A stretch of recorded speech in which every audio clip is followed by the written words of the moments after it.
sirratti qabdu lafta addunyaa namni jedheef miti fedha waaqaan bula namni malam gula mala malee faara qabdu jireenyi kana tole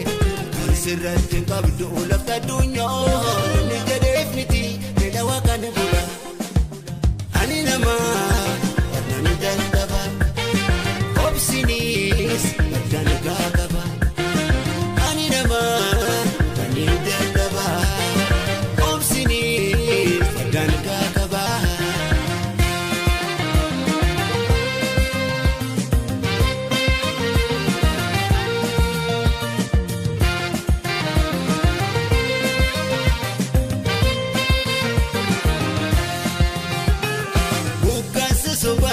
ati bariya jara waan hundumaa moote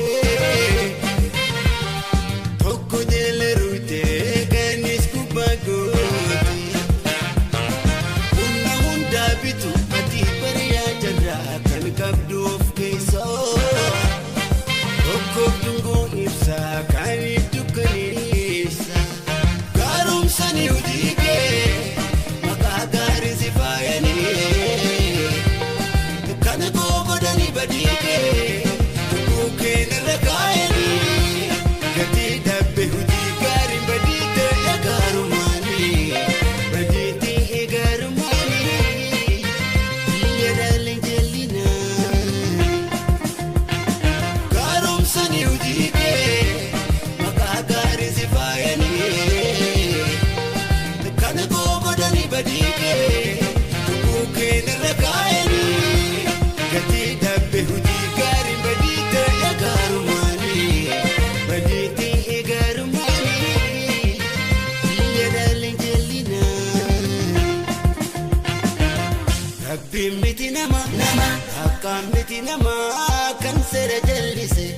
kan amba jaalate nama lamata gode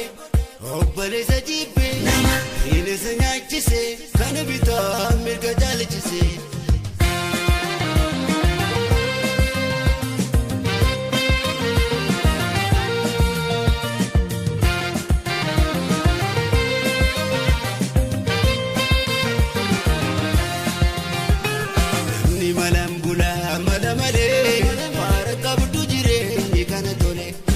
sirratti qabdu lafta addunyaa namni jedheef miti fedha waaqaan bula namni malam gula mala malee faara qabdu jireenyi kana tole sirratti qabdu lafta addunyaa namni jedheef miti fedha waaqaan bula ani nama namni dandaba obsinis maddan gaagaba ani nama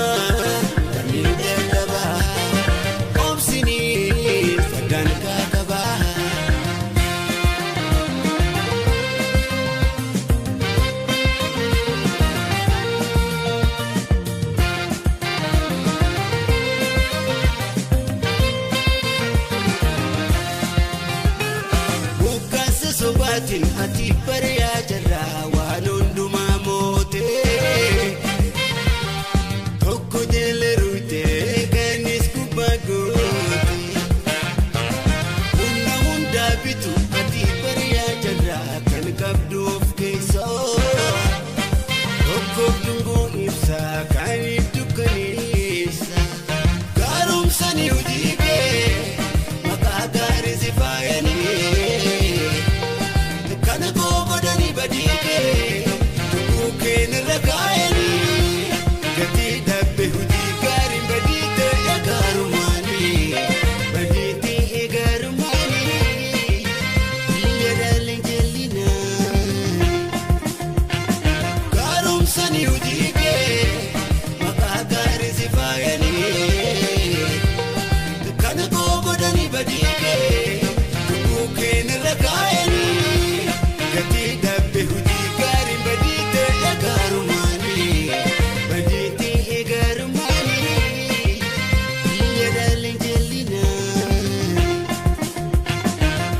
rabbi miti nama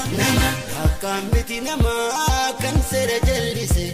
kan amba jaalate nama lamata gode obbale sajibe nama ine sanyaachise kan bitaa mirga jaalate lejise